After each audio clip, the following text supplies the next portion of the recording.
Provinsi Bali berupaya memaksimalkan capaian vaksinasi COVID-19 agar sesuai dengan harapan bersama. Untuk itu, semua kepala dinas kesehatan dari 9 kabupaten kota mengadakan rapat virtual bersama Kementerian Kesehatan serta beberapa layanan yang menjadi fokus pelaksanaan vaksinasi COVID-19.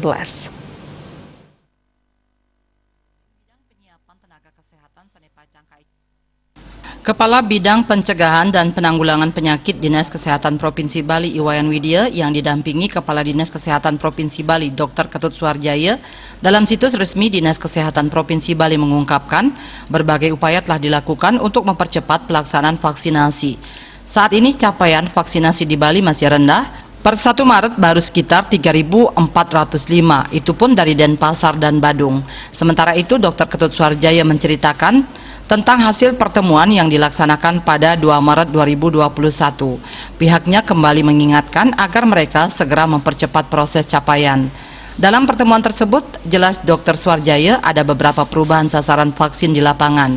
Awalnya vaksin itu hanya difokuskan pada lansia di Denpasar, namun sasarannya berubah menjadi ke semua lansia di 9 kabupaten kota di Bali karena mereka sangat rentan tertular COVID-19. Inilah yang disikapi dalam rapat yang berlangsung 3 Maret kemarin.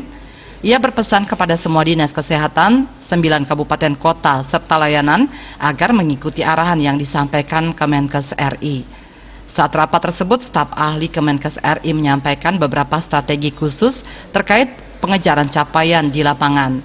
Semua peserta sangat serius mendengarkan dan mencatat serta menyampaikan berbagai kendala serta berbagai upaya yang mereka lakukan di lapangan. Saat rapat dirinya juga menyampaikan TNI memang sudah disiapkan 1.400 dosis vaksin dan kepolisian mendapatkan 5.000 dosis vaksin yang langsung didistribusikan ke masing-masing lembaga mereka.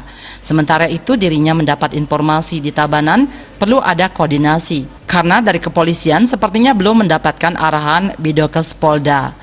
Dari informasi yang disampaikan Kepala Dinas Kesehatan Kabupaten Tabanan, pihak kepolisian di Tabanan mohon agar Sekda Tabanan menyediakan beberapa vaksin untuk aparat kepolisian. Inilah yang sedang dikoordinasikan. Wartawan Bali Pos melaporkan.